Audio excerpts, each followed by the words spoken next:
Have you ever picked up a stranger on a lonely road and immediately wished you hadn't? My name is Daniel. I've been driving buses across Arizona for nearly 15 years. I've seen drunks, runaways, people fleeing bad marriages, even a few fugitives. But what happened on Route 66 3 years ago still keeps me awake at night. Because that night, I gave a ride to someone who wasn't supposed to exist.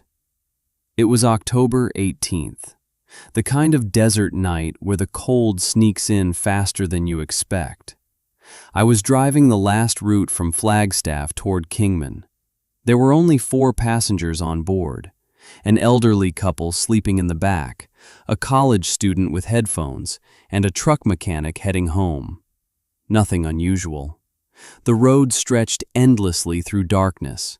No towns, no gas stations, nothing except miles of desert illuminated by my headlights. Around 2:10 in the morning, the mechanic got off at a small roadside stop. Now I was alone. The bus felt strangely quiet, too quiet. Then something appeared ahead, a figure standing beside the road. At first I thought it was a broken sign. Then my headlights hit her. A woman standing perfectly still, wearing a white dress. No jacket, no luggage, nothing. The temperature outside was barely 40 degrees. I slowed down. Normally, company policy says never stop at unofficial locations. But something felt wrong. She wasn't waving. She wasn't asking for help. She was simply standing there, waiting. When I opened the door, she stepped aboard without saying a word. She looked about 30 years old, dark hair, pale skin, gray eyes.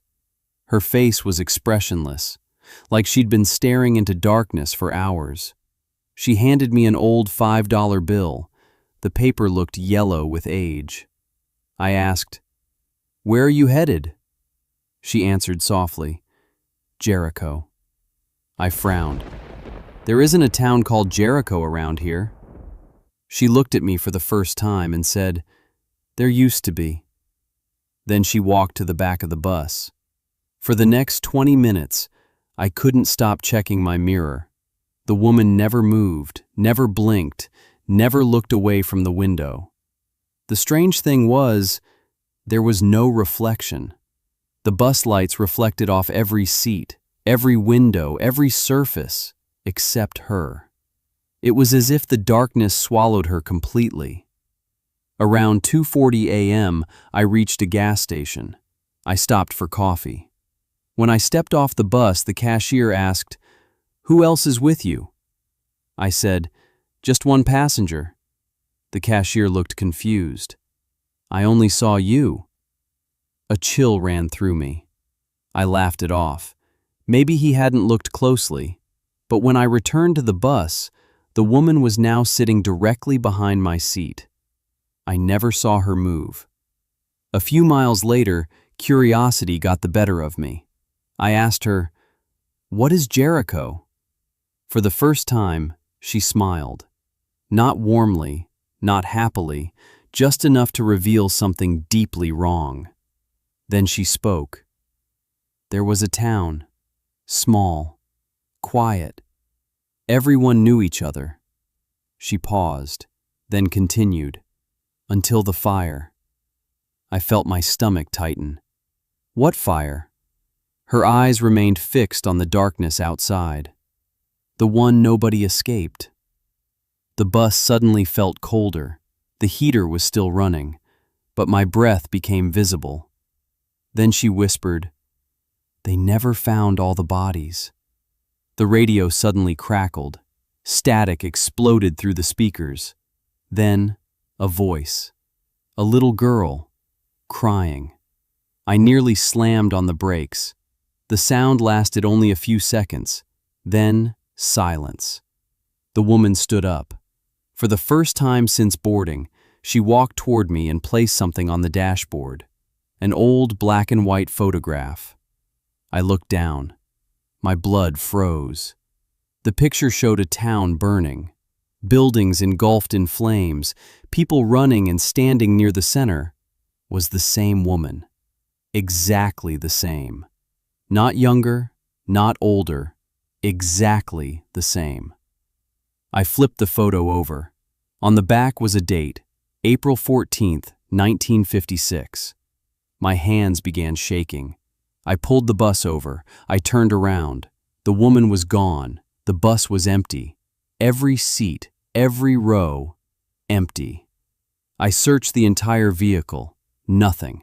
No passenger, no footprints, no sign she'd ever been there. Except the photograph and the old $5 bill. I drove straight to the police station. The officer listened carefully. Then his face changed. He opened a file cabinet and pulled out a newspaper clipping. The headline read, "Jericho destroyed by fire, 43 dead." April 15th, 1956. The officer pointed at a photograph. A family standing outside a diner. My heart nearly stopped. The woman was there, the exact same face, the exact same white dress. Then he pointed to the caption. The caption read, "Among the victims was 28-year-old Sarah Whitmore, declared dead in the fire 70 years ago." I couldn't speak. The officer asked where I'd picked her up. I described the location.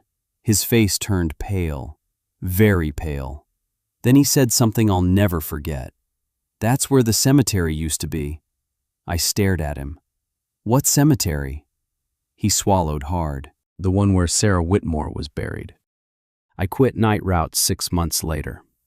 But I still keep two things locked in a box: the photograph and the $5 bill.